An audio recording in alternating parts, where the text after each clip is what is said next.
While we may have more still to endure, better days will return. We will be with our friends again. We will be with our families again. We will meet again.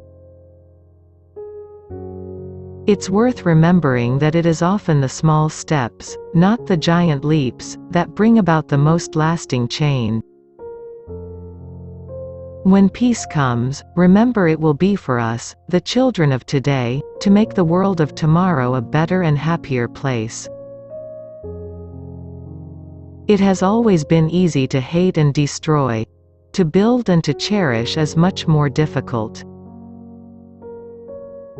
I cannot lead you into battle, I do not give you laws or administer justice, but I can do something else. I can give you my heart and my devotion to these old islands and to all the peoples of our brotherhood of nations.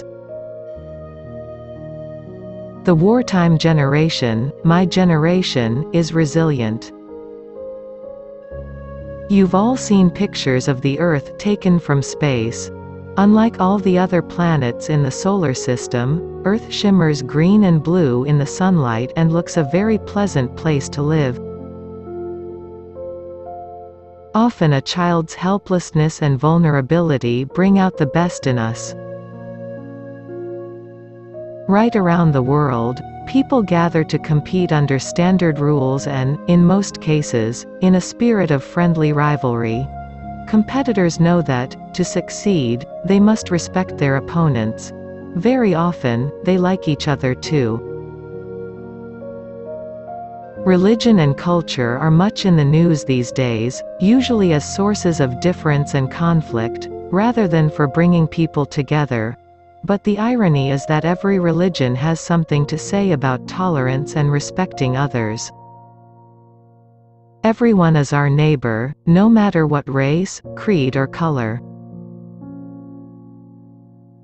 The birth of a baby brings great happiness, but then the business of growing up begins.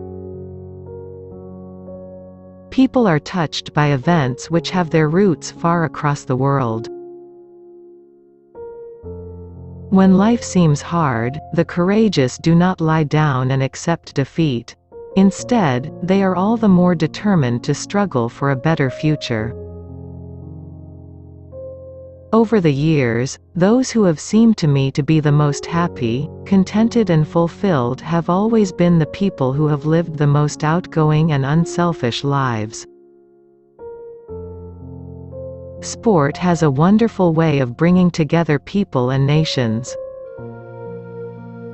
It is through this lens of history that we should view the conflicts of today, and so give us hope for tomorrow. Although we are capable of great acts of kindness, history teaches us that we sometimes need saving from ourselves from our recklessness or our greed.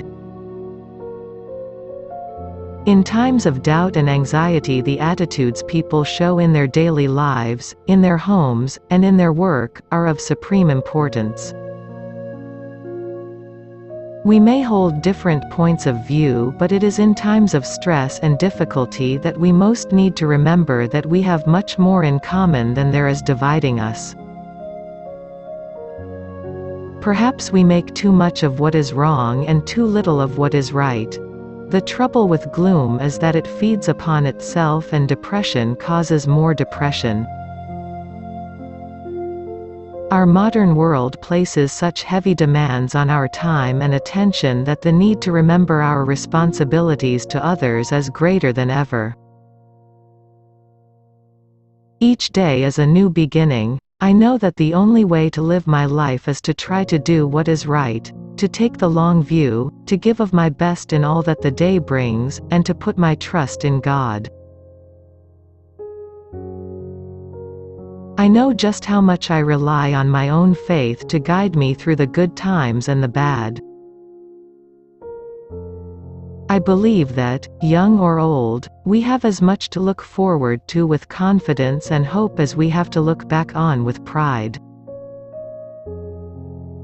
If we resolve to be considerate and to help our neighbors, to make friends with people of different races and religions, and, as our Lord said, to look to our own faults before we criticize others, We will be keeping faith with those who landed in Normandy and fought so doggedly for their belief in freedom, peace and human decency.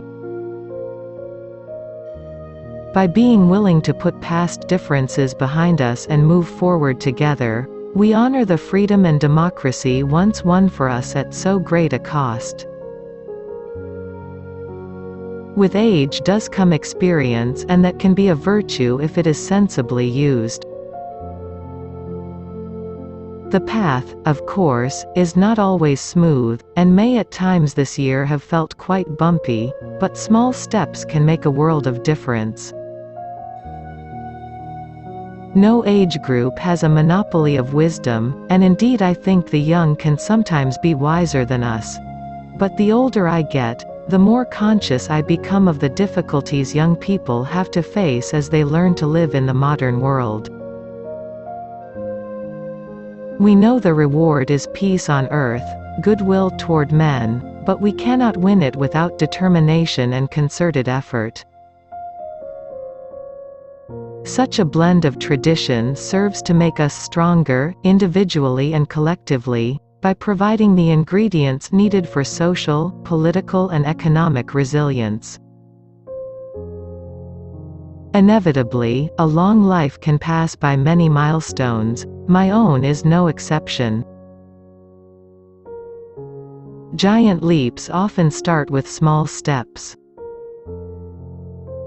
I know of no single formula for success, but over the years I have observed that some attributes of leadership are universal, and are often about finding ways of encouraging people to combine their efforts, their talents, their insights, their enthusiasm and their inspiration, to work together.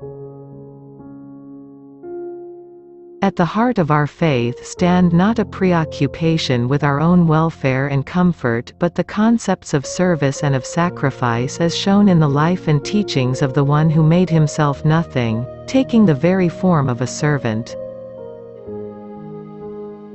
It has perhaps always been the case that the waging of peace is the hardest form of leadership of all. The upward course of a nation's history is due, in the long run, to the soundness of heart of its average men and women. Even when your life seems most monotonous, what you do is always of real value and importance to your fellow men. Whatever life throws at us, our individual responses will be all the stronger for working together and sharing the load. I have to be seen to be believed.